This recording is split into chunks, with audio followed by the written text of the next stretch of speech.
Hello, and my name is Rahul Makwana, and this is the last video of this chapter. And in this video, we are going to complete this chapter. So, two of the services are remaining: go down service and transportation service, right? Okay.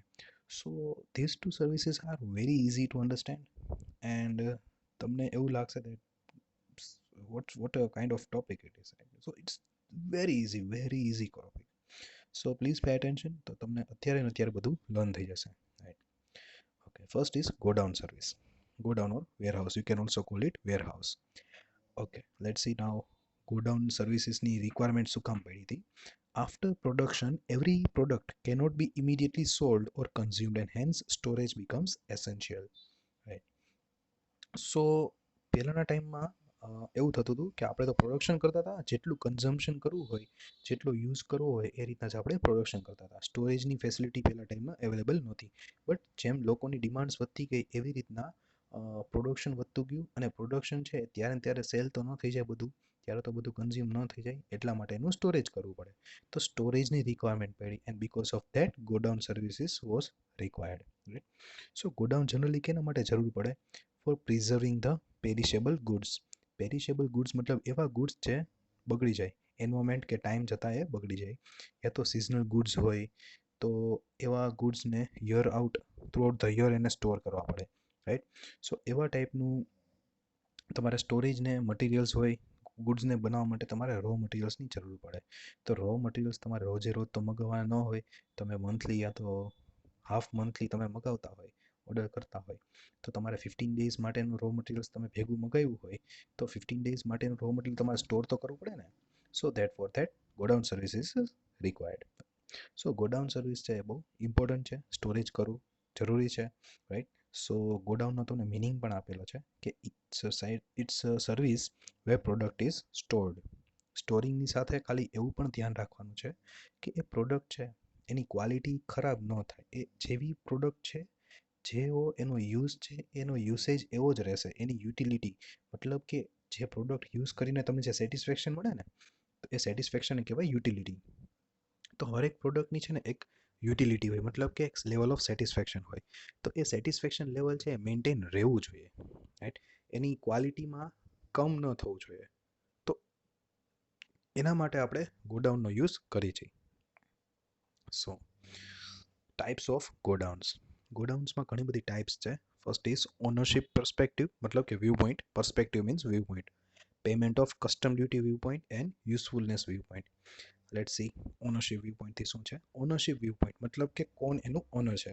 તો એમાં two categories આવે છે: private godown and public godown. Private ગોડાઉનનો meaning એવો થાય કે કોઈ પણ એક સિંગલ પર્સન હોય યા તો ગ્રુપ ઓફ પર્સન હોય, એની ઓનરશિપમાં જો કોઈ ગોડાઉન આવતું હોય, then it is known as private warehouse. મતલબ કે કોઈ ફેક્ટરી હોય તો એણે પોતાનું ગોડાઉન બનાવ્યું હોય, so that is a private godown. કેમ કે એ ફેક્ટરીનો જે ઓનર છે એ જ એના ગુડ્સ છે ત્યાં સ્ટોર કરશે. કોઈ પણ પબ્લિકમાંથી આવીને ત્યાં પોતાના ગુડ્સ સ્ટોર ન કરી શકે. Right. So that is a private godown. અને એક્ઝેક્ટલી એનું ઓપોઝિટ છે પબ્લિક ગોડાઉન.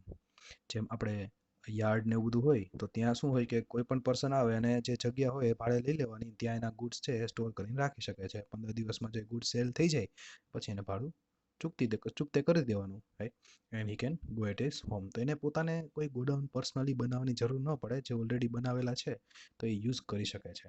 સો પબ્લિક ગોડાઉનનો મતલબ એવો થાય કે એમાં કોઈ પણ પ્રાઇવેટ ઇન્સ્ટિટ્યુશન કે પ્રાઇવેટ ઇન્ડિવિજ્યુઅલની ઓનરશિપ છે એ હોય, પણ એ પબ્લિક માટે રેન્ટ ઉપર આપતા હોય, બિઝનેસમેનને બધાને. Right. So such kind of godown is known as public godown. તમને એક્ઝામ્પલ્સ પણ આપ્યા છે. Public godowns are situated near railway stations, port and airport. કેમ કે જનરલી ગુડ્સનું જે ટ્રાન્ઝેક્શન્સ, ગુડ્સ બધા છે બાઇંગ એન્ડ સેલિંગ થતા હોય વધારે ઇન્ટરનેશનલી કે યા તો વિધિન ધ ઇન્ડિયા, તો રેલવે, પોર્ટ, એરપોર્ટ્સ ને એ બધાનો યુઝ કરતા હોય. Right. So that four godown services ઘણી બધી યુઝ થાય છે already. Today, public warehouse have developed as an independent profession. Today, public godowns have become an independent. Same thing is repeating. They guarantee product storage, maintenance. So તમને guarantee આપે છે, તમને receipt પણ provide કરે. તમે એકવાર ગુડ્સ છે તમે જ્યાં રાખતા હોય રેન્ટ ઉપર, તો ત્યાં તમને એ લોકો રિસિપ્ટ પ્રોવાઈડ કરશે. પછી શું હોય કે તમારે ગુડ્સ છે એ દેવાના ન હોય. જો પર્સન એ છે, એના 200 kg ઓફ વીટ છે, તો 200 કિલો જે જગ્યાએ વીટ એને રાખ્યા હોય ત્યાંનું એને રિસિપ્ટ મળી જાય. તો એ રિસિપ્ટ એ ભાઈએ સાચવવાની. પછી માની લો કે 200 kg વીટ છે અને બીજા કોઈ પર્સનને વેચી દીધા, કોઈ ટ્રેડરને, તો એણે વીટ દેવાની જરૂર નથી. એ ભાઈએ ખાલી જે રિસિપ્ટ હતી 200 kgની એ ઓલા ભાઈને ટ્રાન્સફર કરીને પૈસા લઈ લેવાના. એટલે શું થઈ ગયું? ગુડ્સ સેલ થઈ ગયા, ઓનરશિપ તો સેલ થઈ ગઈ. સો such kind of dealing is done in the public godown, right? So that was two type of godown from the perspective of ownership. Now from the perspective of custom duty. Custom ડ્યુટીનો meaning શું થાય કે તમે જ્યારે ગુડ્સને import કરતા હોય એ imported goods ઉપર તમારે અમુક ડ્યુટી મતલબ કે ટેક્સ પે કરવો પડે. That is known as custom duty. So first એમાં કેટેગરી છે goods for product whose custom duty is paid અને બોન્ડેડ ગોડાઉન. સી આમાં સિમ્પલ છે. જ્યારે ગુડ્સ આવે આઉટ ઓફ ઇન્ડિયાથી તો એ ગુડ્સ છે યા તો પોર્ટ યા તો એરપોર્ટના ગોડાઉનની અંદર રહેશે. પણ before entering in the godown જે કસ્ટમ ડ્યુટી ઓફિસર હોય ને એ ગોડાઉનમાં મતલબ એ ચેક કરે કે જો આ ગુડ્સના કસ્ટમ ડ્યુટી પે થઈ ગઈ છે ઓલરેડી તો પછી એને અલગથી ગોડાઉનમાં રાખશે, અને જો પે નથી થઈ તો એને પણ અલગ રાખશે. સો જેના ઉપર કસ્ટમ ડ્યુટી પે થઈ ગઈ છે એને અલગ રાખવાના અને નથી થઈ એને પણ અલગ રાખવાના. એટલે શું થાય કે જ્યારે કસ્ટમ ડ્યુટી પેઇડ વાળા ગોડાઉનની અંદર કોઈ પણ પર્સન પાછો રિસીવર લેવા માટે આવે કે અમારા ગુડ્સ છે, તો પછી એને પાછું કસ્ટમ ડ્યુટી પે ન કરવી પડે. અને જે પર્સન એવો છે કે જેને કસ્ટમ ડ્યુટી પે નથી કરી તો એનું જે ગોડાઉન જે છે ને એનું નામ છે બોન્ડેડ ગોડાઉન. એટલે બોન્ડેડ ગોડાઉનનો મતલબ એવો થાય કે એવું ગોડાઉન કે જે ગોડાઉનની અંદરના ગુડ્સ ઉપર હજી ટેક્સ નથી ભરાણો. તો તમે જ્યારે એવા ટાઈપના ગોડાઉનમાં જાશો ગુડ્સ પરચેસ કરવા માટે તો તમારે પહેલાં કસ્ટમ ડ્યુટી પે કરવી પડશે. After paying the custom duty તમે એને લઈ શકો છો. સો that is known as bonded godown. હવે બોન્ડેડ ગોડાઉનનો યુઝ જનરલી કોના માટે હોય તો એવા ટાઈપનો પર્સન જે રી એક્સપોર્ટ કરવાનો હોય. રી એક્સપોર્ટનો મતલબ એવો થાય કે મેં ચાઇનાથી ગુડ્સ ઓર્ડર કર્યા, ઇમ્પોર્ટ કર્યા, હવે અત્યારે મારે ફેક્ટરીમાં નથી લઈ જવાના, મારે પોતાના કન્ઝમ્પશન માટે એ ગુડ્સ નહોતા, મારે એને ઓસ્ટ્રેલિયા રી એક્સપોર્ટ કરવા છે, પાછા એક્સપોર્ટ કરવા છે, રાઈટ. સો ચાઇનાથી મેં ગુડ્સ લીધા, થોડા ઘણો પ્રોફિટ એડ કર્યો અને ઓસ્ટ્રેલિયામાં મેં સેલ કરી દીધા ત્યાંથી જ. સો એવા ટાઈપના ગુડ્સ હોય ને એના ઉપર મારે કસ્ટમ ડ્યુટી પે કરવાની જરૂર નથી, એ જે ઓસ્ટ્રેલિયાનો બિઝનેસમેન છે એ પે કરી દેશે. સો એવા ટાઈપના જે ટ્રાન્ઝેક્શન્સ હોય તો જનરલી એમાં બોન્ડેડ ગોડાઉનનો યુઝ થતો હોય. Next is godowns based on usefulness perspective. મતલબ કે તમને કેટલો યુઝ થાય છે ગોડાઉનનો પ્રોડક્ટ્સ છે એની યુઝફુલનેસ કેટલી છે એના ઉપરથી એ લોકોએ બાયફર્કેશન કર્યું છે, જેમાં 2 કેટેગરીઝ છે, general godown and specific godown. General ગોડાઉનનો મતલબ એવો થાય કે એવા ગોડાઉન્સ જેમાં કોઈ પણ ટાઈપની, કોઈ પણ વોલ્યુમ, કોઈ પણ શેપ, કોઈ પણ વેઇટની પ્રોડક્ટ્સ છે એ તમે એક જ જગ્યાએ રાખી શકો છો, રાઈટ.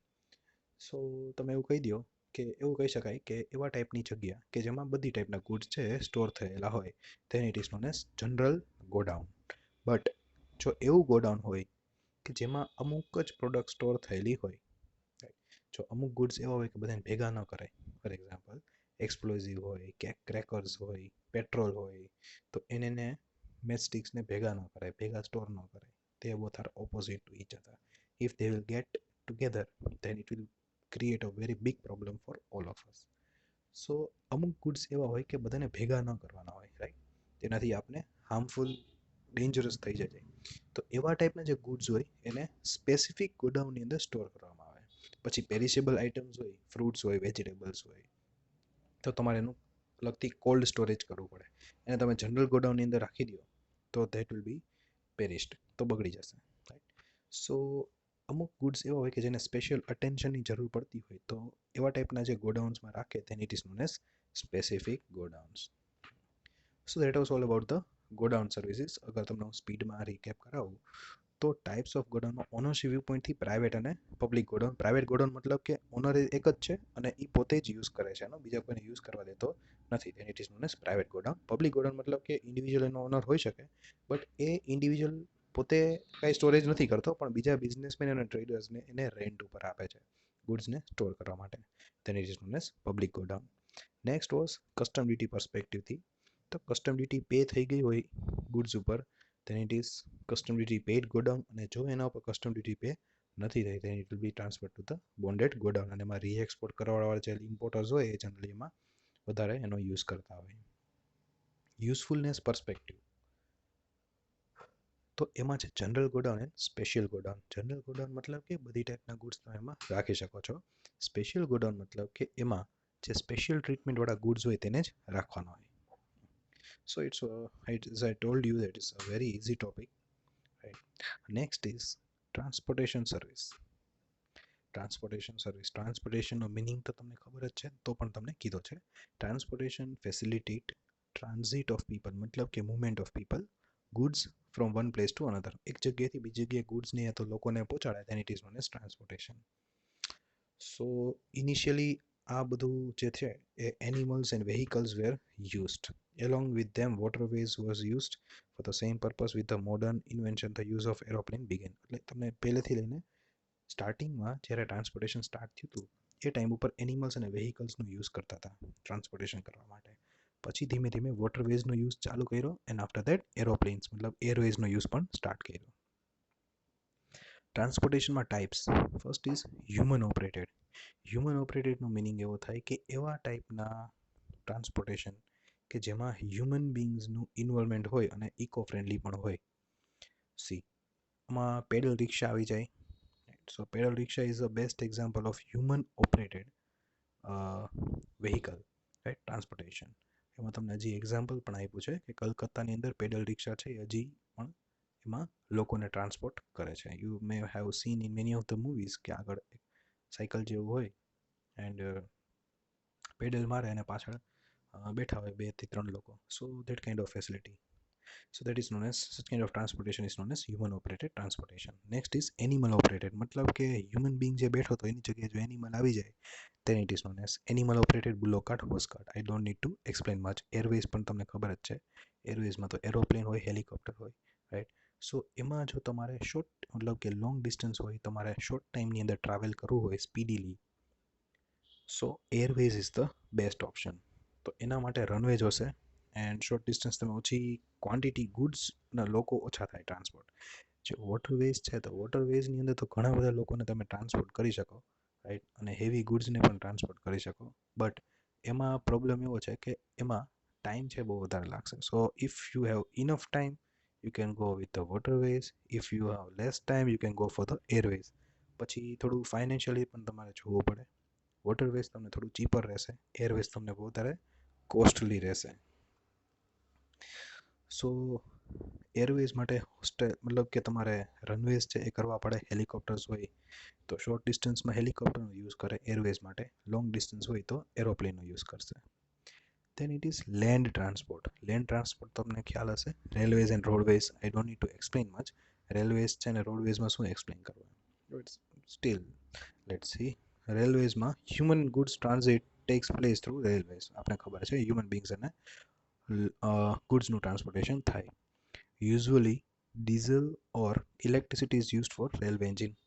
ફ્યુલ કન્ઝમ્પશનની વાત કરી, ડીઝલ અને ઇલેક્ટ્રિસિટીનો યુઝ થાય, રાઈટ. પહેલાં કોલનો એનો યુઝ પણ થતો હતો અને અત્યારે cable, gravitational force, magnetic force આ બધાનાથી પણ ટ્રાન્સપોર્ટેશન, આ બધી ટાઈપની એન્જિન્સ પણ બને છે ને એનાથી પણ ટ્રાન્સપોર્ટેશન થાય છે. Recently CNG is being used as a fuel in the Indian railways. So that is a very good thing. એનાથી ઇકો ફ્રેન્ડલી બહુ સારું રહેશે અને એન્વાયરમેન્ટને નુકસાની પણ ઓછી થાય. Railways which connect different towns and cities and also trains running within the city have proved to be the spinal cord of the transportation. See, આ તમને માં પૂછાઈ શકે સ્ટેટમેન્ટ ફોર્મમાં that who is considered, યા તો એમસીક્યુમાં તમને વીએસક્યુમાં પૂછાય that who is which type of transportation is considered as the spinal cord of transportation, then you have to write railways. spinal cord મતલબ કે જે તમારું બોડીનો વેઇટ છે, તમે જે સ્ટેન્ડિંગ પોઝિશનમાં બેસો છો કે ઊભા છો, તો that is because of the spinal code. મતલબ કે એક મેઇન બોન કહી શકાય બોડીની અંદરનું. ધ સેમ વે ટ્રાન્સપોર્ટેશનમાં જે સૌથી મેઇન છે રેલવેઝ કહી શકાય, બિકોઝ મેજોરિટી લોકો travel through the railways only, અને મેજોરિટી ગુડ્સ છે પણ રેલવેઝથી ટ્રાન્સપોર્ટ થાય, because it is the cheapest way and one of the safe way to do the transportation of goods. That's why. Next is roadways. Roadways પણ તમને ખબર જ છે, but રોડવેઝનો use ક્યારે થાય? રેલવેઝમાં એક લિમિટેશન એવી છે કે તમે સ્પેસિફિક જગ્યાએ પહોંચવું હોય તો તમે ન પહોંચી શકો. તમને નજીકના લોકેશનમાં રેલવે છે તે પહોંચાડી શકે, બટ તમારે કોઈ પણ રિમોટ એરિયા મતલબ કે નાનામાં નાના એરિયામાં જવું હોય then that cannot be possible with the railway. એના માટે તમારે રોડવેઝનો જ યુઝ કરવો પડશે. તો તમને એવું જોતું હોય, if you want the service at the doorstep, તમારા ડોર સુધી, તમારા ઘર સુધી કંઈ પણ વસ્તુ પહોંચાડવી તો એના માટે રોડવેઝ છે તે યુઝ થાય. રોડવેઝમાં બીજા બધા બેનિફિટ્સ એવા છે કે એમાં તમને ફ્રીડમ રહેશે, તમે પ્લેસને એને ચેન્જ કરી શકો, speed, direction, anything you can change as per your requirement. રેલવેઝમાં એવી રીતના ચેન્જ ન થઈ શકે direction all. So that is one of the limitation. રોડવેઝમાં ફ્રીડમ રહેશે ટાઈમિંગનો, ડિસ્ટન્સનો, કોઈ પણ પ્લેસ ઉપર જવું હોય તેનો, રાઈટ. તો રોડવેઝની અંદર બસ ઇફેક્ટિવલી યુઝ થાય છે, ટ્રક યુઝ થાય છે ટ્રાન્સપોર્ટેશન માટે. એન્ડ પછી તમને BRTSના એક્ઝામ્પલ્સ આપ્યા છે કે વેહિક્યુલર ટ્રાફિકનો થોડો પ્રોબ્લેમ રહેશે રોડવેઝ ઉપર, એની એક લિમિટેશન છે. એર પોલ્યુશન થાય, નોઇઝ પોલ્યુશન થાય, traffic jam, so that parking problem, તો આ બધી પ્રોબ્લેમ્સ થોડીક રોડવેઝમાં રહેશે.